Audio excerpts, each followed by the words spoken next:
Алфа. Се одржува Конгресот на Европската народна партија. Што ќе биде во фокусот на овие 3 дена и сесиите кои што ќе следуваат?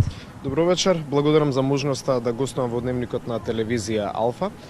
Следниве 3 дена се случува изборен конгрес на Европската народна партија. По оставката на Доналд Туск, кој што превзема улогата на лидер на опозицијата во Полска, постои потреба од избор на нов председател, целосно ново раководство на Европската народна партија. Очекуваме избор на единствениот кандидат кој што има голема поддршка од сестринските партии, тоа е господинот Манфред Вебер.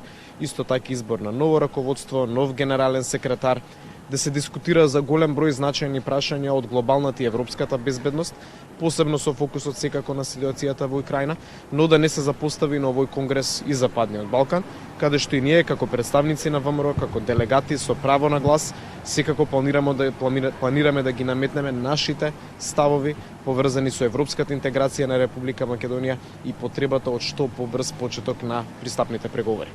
Делегати на ВМРО-ДПМН, кој практично е една од членките од чадорот на партии кои што се под закрила на Европската народна партија, ќе биде дел од овие сесии, ќе бидат вклучено директно во гласањето во изборот на новото председателство, ќе се обрати председателот Христијан Мицкоски. Што очекувате и што ќе биде во фокусот на неговата порака овде од Ротердам?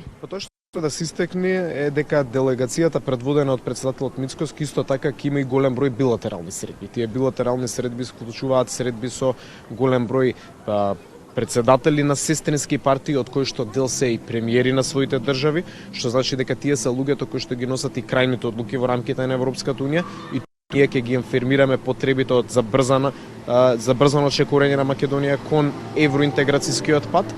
И мислам дека тоа ќе биде едно од носечките пораки на председателот Мицкоски, а тоа е двојните стандарди кои што некогаш ги има Европската унија кон Република Македонија, потребата од европски процес на пристапни преговори базиран на европски вредности наместо ултиматуми кои што не соодействуваат со вредностите на Европската унија и секако да ги афирмираме и нашите ставови поврзани со борбата против корупцијата, владењето на правото, прашањата кои што треба да бидат во вистински фокус за европеизација на Република Македонија.